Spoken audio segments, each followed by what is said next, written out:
Welcome to Let Me Fix This. Enjoy the video. You start by opening the PDF in Acrobat or a similar editor that supports page boxes. Select the Crop or Page Box tool immediately. This defines the print area rather than relying on printer scaling. Set the measurement units you prefer and enter precise values for margins or the width/height you need.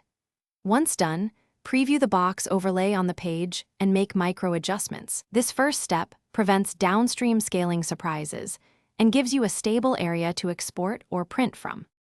You now refine the crop or page box settings so the print area aligns with content. Use numerical input for precision and keyboard nudges for small shifts.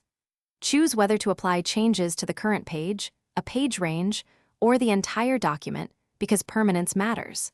Once satisfied, export or save as a new PDF to avoid altering the original.